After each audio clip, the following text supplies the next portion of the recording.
जय श्री कृष्णा मित्रों, गहरे शब्द में आपका स्वागत है। दोस्तों, हम सभी अपने जीवन में कुछ न कुछ दान करते हैं, लेकिन क्या आपको पता है कि सबसे अच्छा और उत्तम दान कौन सा है? क्या है सबसे बड़ा पुण्य? आइए जानते इस कहानी से। काशीपुर नाम के एक गांव में हरीश नाम का एक आदमी रहता था, जो लकड़ी काटकर अपना जीवन यापन करता था। वो अपनी पत्नी के साथ रहता था। जलाऊ लकड़ी से होने वाली कमाई पर्याप्त नहीं थी।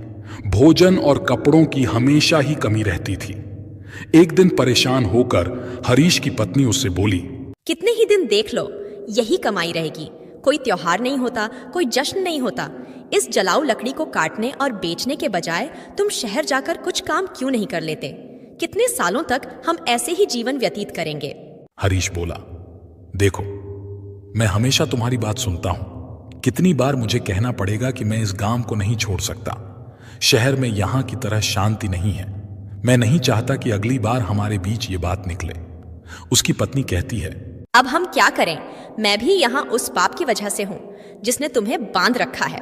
ठीक है, खाना बन गया है, खाओ और जाओ। भोजन करने के बाद हरीश लकड़ी काटने चला जाता है। चलते चलते काफी आगे निकल जाता है। वो सोचने लगता है, आज तो बहुत दूर चला आया। मुझे एक बड़ा पेड़ चाहिए, लेकिन मुझे एक भी नहीं मिला। वहां एक पेड़ है, पर काफी छोटा है। इससे मेरा क्या होगा? ठीक है, आज के लिए इससे ही काम चलाना पड़ेगा। वो एक पेड़ काटता है और अपने सिर पर जलाऊ लकड़ी का एक बंडल रखता है और उस लकड़ी को बेचने के लिए जाता है। ये क्या, लकड़ी खरीदने वाला कोई नहीं है? क्या इन सब लकड़ियों को मुझे घर लेकर जाना पड़ेगा? फिर रास्ते में एक आदमी उसे आवाज लगाता है, सुनो लकड़ी बेचने वाले, इधर आओ। ये जलाऊ लकड़ी कितने की है? महाराज, आपको सारी चाहिए या आधी? अगर सारी लकड़ियां चाहिए तो केवल 10 रुपए में दे दूंगा। मुझे सारी लकड़ियां चाहिए, लेकिन तुमने जो दाम कहा है उतने दाम में नहीं। मैं केवल 5 रुपए दे सकता हूं। अरे महाराज, इस कीमत पर तो मैं नहीं बेच सकता, पर वैसे मैं थक गया हूं तो दे दूंगा। 5 रुपए दे दीजिए। पहले ही बहुत देर हो चुकी है। आप मुझे वो 5 रुपए जल्दी से दे दीजिए। मुझे घर भी जाना है और खाना भी खाना है। ये लो तुम्हारे 5 रुपए। ये सारी लकड़ियां वहां रख दो। वैसे तुम भूखे लग रहे हो, क्या तुम कुछ खाना खाओगे? सब तैयार है, खाना खाओ और फिर जाना। हरीश कहता है, मुझे बहुत भूख तो लगी है, लेकिन अगर मैं खाऊंगा तो आपके लिए खाना नहीं बच पाएगा। रहने दीजिए, मैं घर जाकर खाऊंगा। चिंता मत करो, तुम खा लो, उसके बाद 10 लोग और खा सकें। उतना खाना है मेरे पास। जब भी तुम्हें भूख लगे तुम यहाँ आकर खा सकते हो। हरीश पूछता है, क्या आप हमेशा ही सबको ऐसे खाना देते हैं? जब तक ईश्वर मुझे शक्ति देता है तब तक मैं ये करना चाहता हूं, फिर भगवान की इच्छा। ठीक है, तो मैं आज खाना यहीं पर खाऊंगा। उस दिन हरीश ने उस पंडित शास्त्री के घर भर पेट खाना खाया और धन्यवाद करते हुए बोला, महाराज, आप बहुत अच्छे और उदार दिल के हैं। ऐसा अच्छा काम करने में मैं आपकी मदद करना चाहता हूं। अब से मैं 10 रुपए वाली कीमत की लकड़ियां 5 रुपए में दूंगा। ठीक है, तो अब मैं चलता हूं। ठीक है बेटा, सकुशल जा। हरीश ने अपनी काटी हुई सारी लकड़ी पंडित शास्त्री को 5 रुपए में दे दी और घर के लिए निकल गया। उसकी पत्नी बोली, क्या हुआ? इतनी देर तक क्या कर रहे थे? क्या आज तुमको कोई अच्छा सौदा मिल गया? लाओ पैसे। हरीश बोला, देखने जाओ तो सौदा अच्छा नहीं था। 5 रुपए मिले हैं, रोज से कम ही हैं, ये लो। क्या सच में तुम मुझे 5 रुपए दे रहे हो? मैंने सोचा था कि जितना तुम रोज देते हो उससे दुगना तो दोगे, लेकिन तुमने मुझे उसका आधा ही दिया है।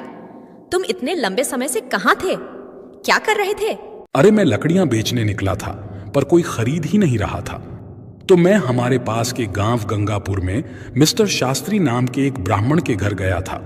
वहां पर जो भी जाता है वो उन्हें प्यार से खाना खिलाते हैं। ऐसे लोगों के लिए हमें कुछ ना कुछ जरूर करना चाहिए। हरीश की पत्नी कहती है, हमेशा खाना देता है, फिर तो वह बहुत पैसे वाला होगा। नहीं तो वो ये कैसे करेगा? इतने लोगों को खाना देने वाले की तुमने कैसे मदद की?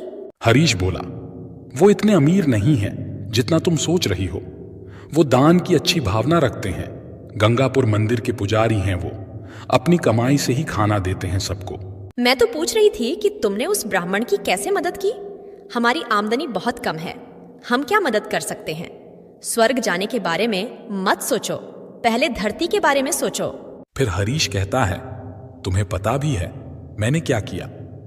मैंने उन ब्राह्मण से कहा कि जो लकड़ी मैं लाता हूं उसे आधे दाम में दे दूंगा और कल से कुछ लकड़ियां उनके लिए और बाकी लकड़ियां हमारे बेचने के लिए काटूंगा।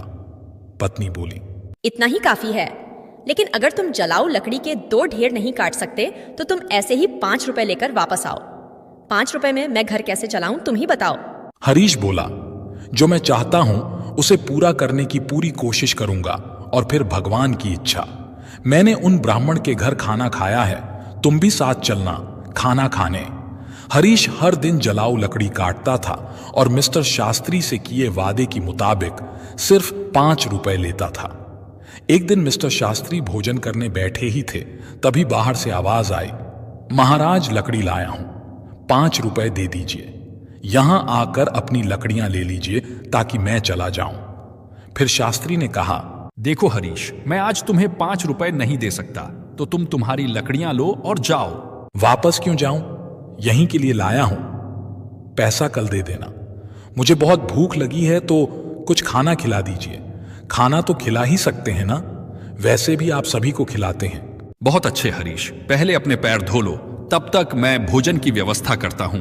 मिस्टर शास्त्री घर में जाकर अपनी पत्नी को ये बात बताते हैं। उसकी पत्नी बोली, तुमने ऐसा वादा क्यों किया? हमारे घर में खाने के लिए कुछ भी नहीं बचा है, सिवाय उस खाने के जो आप अभी खाने वाले हैं। हम इस समय हरीश को कैसे खिलाएंगे? पूरा खाना खत्म हो चुका है, क्या आपको ये पता नहीं है? अरे इसमें ऐसी भी क्या बात हो गई? तुमने मुझे जो खाना परोसा है वो हरीश के लिए काफी है। सोच रहा हूं कि आज उपवास कर लूं। और मुझे बताओ कि तुम ऐसा कितनी बार करोगे? जब हमारे पास उतना नहीं है तो ये सब क्यों करना है? वो सब कहां से लाएं? सब भगवान देता है, पहले हरीश को खिला के आओ।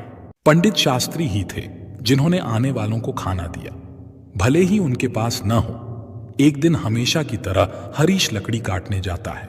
वो सोचता है, जंगल के सामने के सारे सूखे पेड़ तो मैंने काट दिए, अब बाकी बचे हरे पेड़। जंगल के अंदर जाना थोड़ा मुश्किल लग रहा है, मैं इससे पहले कभी इतना अंदर नहीं गया। मुझे सावधान रहना चाहिए, जंगली जानवर हो सकते हैं, अगर मुझे कुछ हो गया तो। ये सोचकर हरीश जंगल के बीच चला जाता है। इतनी दूर आ गया पर कोई पेड़ नहीं मिला। ये अच्छा लग रहा है, एक शाखा ही काफी है। अगर मैं इसे काटता हूं तो 3 ढेर बन जाएंगे, पहले ही बहुत देर हो चुकी है। ऐसा सोचकर हरीश उस बड़े पेड़ पर चढ़ गया और उस डाली पर बैठकर उसी डाली को काटने लगा। बहुत बड़ी शाखा होने के कारण शाखा टूटकर बगल के पेड़ के नीचे टीले पर गिर जाती है।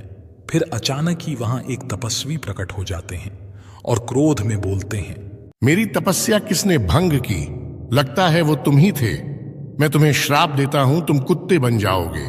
फिर हरीश घबरा कर कहता है, अरे महाराज, मुझे नहीं पता था कि आप यहां नीचे बैठे हैं। मैं यहां 100 साल से तपस्या कर रहा हूं,